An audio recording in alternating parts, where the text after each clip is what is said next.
So over the years, they've done quite a few movies based on old TV shows. Some of them were more like parodies, and some were just kind of loosely based on the TV show. Most of those I'm not really a fan of. Some of them I like. Now, the movie that we're talking about today, you can probably guess what it is by this house right here behind me. This house is not featured in the movie. This is the house from the original TV show.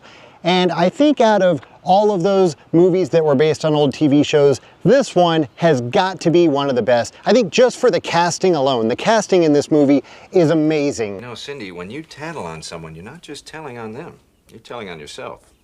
And by tattling on someone, you're really just telling them, I'm a tattletale. Now, is that the tale you want to tell? And this year, 2025, is the 30th anniversary of this film, so I thought it would be the perfect time to take a look at the filming locations. So join me today as we drive around Los Angeles, I think mostly the San Fernando Valley, to check out the filming locations for the 1995 film, The Brady Bunch movie. Let's go see what we can find.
If you're gonna make a movie about the Brady Bunch, you've gotta have a good Brady house. I mean, almost the entire TV show took place at that house. Now, as I already mentioned, they didn't use the original house from the TV show. Instead, they found another house in the San Fernando Valley that looked very similar to the original Brady Bunch house. Unfortunately, though, it now looks nothing like the Brady Bunch house. It was this house right here behind me, and I'm pretty sure that the house that we see in the movie was torn down and it's now a completely different house sitting on that piece of property because, as I said, it looks nothing like it did 30 years ago. Now, right next door, you had the Dittmeyers, and that house too looks absolutely nothing like it did in the movie. Now, this house, I'm almost positive this one has been torn down and it's now a completely different house sitting on this property. The only thing that I can see that still looks the same is when Jan comes riding her bike out of the driveway. First, she crashes into a trash can right in front of the Dittmeyers' house, and that trash can was right in front of their brick pillar mailbox. And you can see they still have a pillar mailbox. It's no longer brick. It might be the same one. It's just now been covered in plaster. Now, right after that, she rides out into the middle of the street and she almost gets hit by a car. And you can see that the street is split right down the middle and it's two different types of asphalt. And that is still the same. But as far as the houses, those are completely different. Now, there is still a hedge between the Brady house and the Dittmeyer house where Mr. Brady and Mr. Dittmeyer stand there talking before leaving for work, but it's now a lot taller. Greg and Marcia are on their way to school, and we see them rounding the corner onto Ventura Boulevard from Tampa. And you can clearly see that building on the corner, which is now Citibank. At the time, it was a different bank. You can also see this building on the opposite corner, which looks a little bit different now. It's no longer white with that brown trim, but I remember when it looked like that for the longest time. The camera then pans a little bit to the left, and you can see a video store, which unfortunately is no longer a video store. It's now a fitness place. The camera continues panning left, and you see a little bit more of this shopping center, which looks pretty much the same. It's just now painted a different color.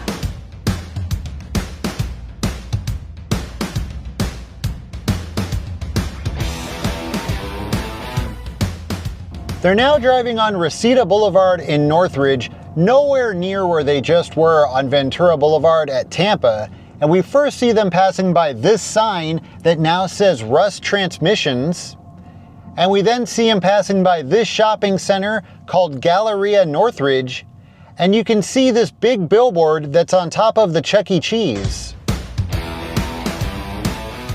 So they're still on their way to school, but they're now way on the other side of town. They're actually past the school, and we see Greg and Marcia pulling up right here. You can see this shopping center behind Marcia. You can see a sign for a video store, which I believe was located where Piggy Nails now is. And so they come to a stop right here at Topanga Canyon and Wyandotte Street.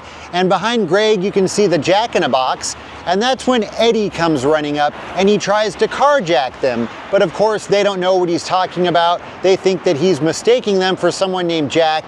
Then they think that maybe he has a flat tire and he needs a jack. It's all very comical. But anyways, they drive off, and when they do, Eddie is standing right here in the middle of the street, and you then get a clear shot of the Jack in a Box along with these buildings on the other side of Topanga Canyon.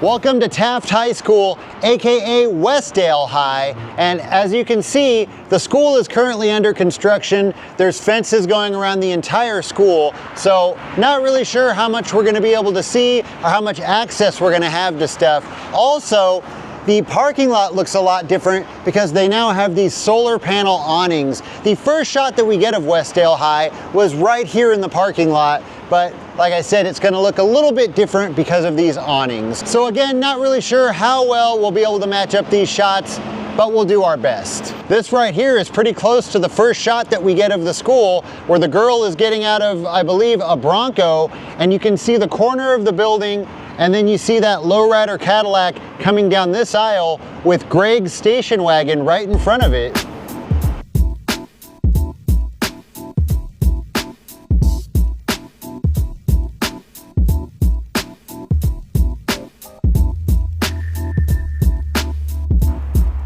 And then it was roughly right here where Greg parks the station wagon.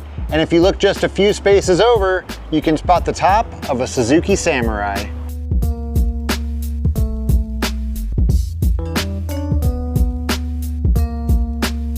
Now as Greg's walking with the girl trying to hit on her, behind them you can see a school bus, and just to the right of that, you can see the backside of the Taft High School sign.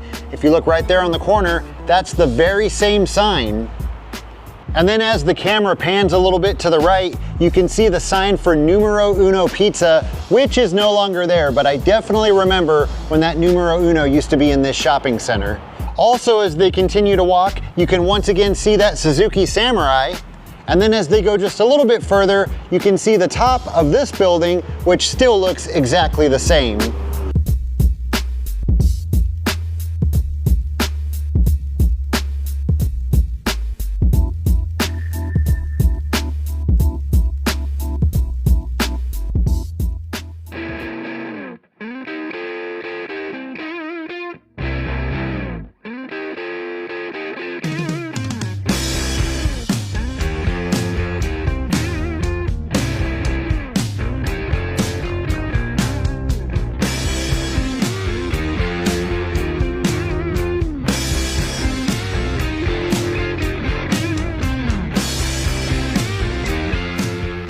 Now, unfortunately, this area was under construction, but right on the other side of this gate would have been where Peter first walks up to the girl, and they then walk through the lunch area, walking past all of these pillars and lunch tables. And then Peter gets saved by a teacher who is, of course, played by Christopher Knight, the original Peter Brady, and he would have been standing right about here.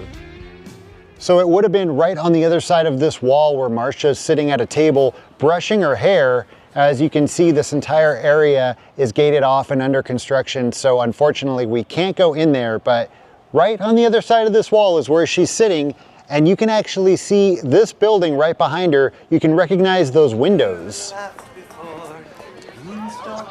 It would have actually been right up those stairs. That's where she was sitting at a table. So what I believe is supposed to be the elementary school, where we see Bobby busting one of his teachers for stealing supplies, that was actually Taft High, but they filmed the elementary school on the back side. It would have been right over here. As you can see, this area is currently under construction. Luckily though, there's no tarp right here, so we can kind of see the area. We're just not going to be able to match up the shots exactly, but I believe the school bus was right over here. And then Bobby had his teacher up against the school bus. There were some kids standing over there watching, and you can see that building along with the awning right next to it.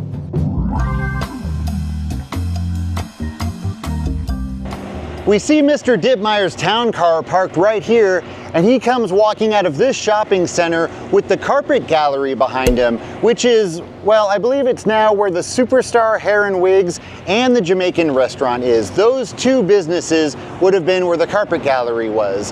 And so he comes right over here, he gets into his town car, and he's sitting there talking to his boss when Jan comes riding down the street on her bike, and she ends up smacking right into his side view mirror, and then she continues cluelessly down the street right towards this building.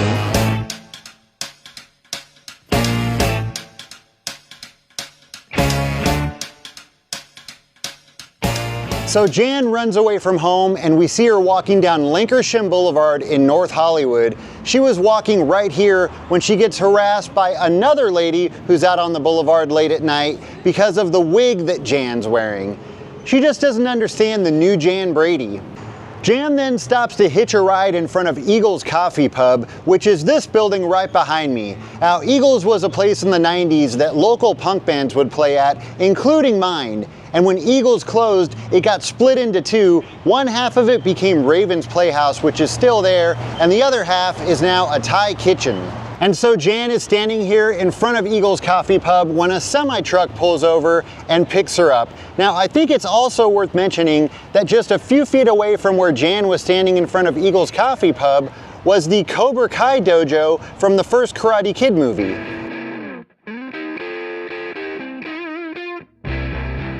So after Jan runs away from home, we see the Brady station wagon coming down Ventura Boulevard as they're going out to look for her, and we see them passing by this shopping center. You can see them pass by Moby Disc, which used to be located right here. The camera then continues to pan to the left, and we see them pass by the old theater.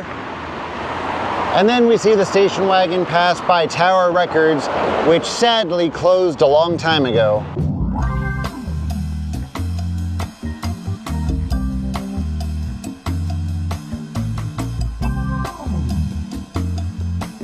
So as soon as they find Jan, they rush over to the high school to perform in the Search for the Stars talent show, where first prize is 20 grand. Coincidentally, the exact amount they need to save their house. So after the talent show, the Bradys come running out of the front door of the school, and that would have been this door right here on the left side. Now again, the school's under construction right now, so there's a lot of building materials here in the front, but you can still kind of match things up. The wall still looks the same, and it still has that pipe running down the side of the wall. The Bradys then go running over to their station wagon that was parked right here, the same spot where Greg parks it in the beginning of the movie. But when the car won't start, they don't know what to do. Luckily, Greg and Marcia look on the other side of the lot, and they see their pal, Eddie, breaking into a car. Of course, they don't realize he's breaking into a car because the Bradys are good people. So they run over to Eddie to ask him for help, And you can see they're standing right here. You can see the end of the school, and you can also see that mountain behind them, which is now partially blocked. But they're standing here talking to Eddie, and that's when the police roll up and they want to have a little word with Eddie because they know what he was up to. And behind them, you can see this shopping center across the street. And then when the camera is shooting this way, you can see this building on the other side of Ventura Boulevard looks a little bit different. It's been painted a different color. And you can also see the Denny's restaurant right next to that building. The Denny's is now gone, and it's now a community center.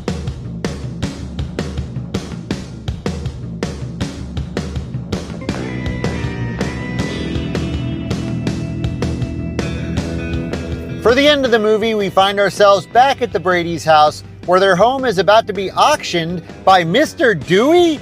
But of course, just in the nick of time, the Bradys come around the corner with a police escort and the 20 grand that they need to save their house. Now, I was shocked to see that this lamppost on the corner still looks the same. I thought this was just put here for the movie, but I guess not. One of the few things that still looks the same here. Now, the neighbors aren't too happy that the Bradys aren't selling, so Mike gives them one of his famous lectures, and behind Uncle Phil, you can see a house and a street sign. Now, I'm pretty sure this is the same house, it just has a bunch of new trees in front of it, but you can still see that street sign. So after Mike's lecture, the neighbors are happy, the Bradys are happy, and everybody lives happily ever after. So, there you have it. Hopefully you enjoyed checking out those filming locations during the 30th anniversary of the film. As always, thank you so much for watching, and I'll see you next time.